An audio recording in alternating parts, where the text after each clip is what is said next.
అన్ని రోజులు మనవి కాకపోవచ్చు కానీ మనకి ఓ రోజు వస్తుంది అని సరిపెట్టుకున్న సందర్భాలెన్నో అన్నీ తనకొచ్చిన స్టార్ స్టేటస్ను ఉద్దేశించి చెప్తుంటారు ఆ స్టార్ హీరో చియాన్ విక్రమ్.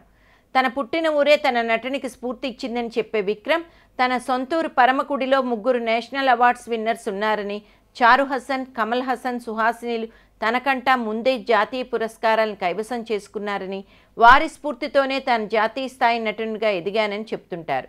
అయితే జాతీయ అవార్డు అందుకోవడానికి తనకి 20 ఏళ్లు పట్టిందని చమత్కరించడం కూడా విక్రమ్కే చెల్లింది. సినిమాల మీద మక్కువతో ఇండస్ట్రీలో అడుగుపెట్టిన విక్రమ్ స్టార్ రేంజ్కి చేరుకోవడానికి ఎన్నో అడ్డంకులను అధిగమించారు, కష్టాలను ఎదుర్కొన్నారు, బాధల్ని ఓర్చుకున్నారు, అవమానాలను భరించారు. విక్రమ్ కెరియర్ స్టార్టింగ్లో ఉన్న టైంలో బొంబాయి సినిమాలో హీరోగా అవకాశం వచ్చినట్టే వచ్చి చేజారిపోయింది.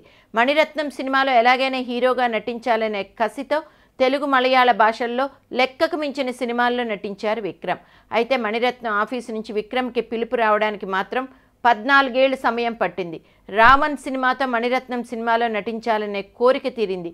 కమర్షియల్ సినిమాలో నటిస్తూనే వైవిధ్యమైన పాత్రను కోరుకునే అతి కొద్ది హీరోలో విక్రమ్కే అగ్రతాంబూలం ఇవ్వాలి.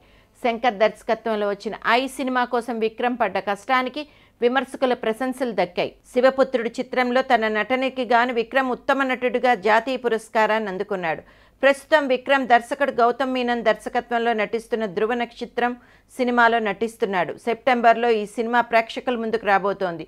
మరి ఈ చిత్రంలో విక్రమ్ ఎలాంటి సంచలనాలు సృష్టిస్తాడో చూద్దాం అంటున్నారు ఇండస్ట్రీ ట్రేడ్ వర్గం వాళ్ళు.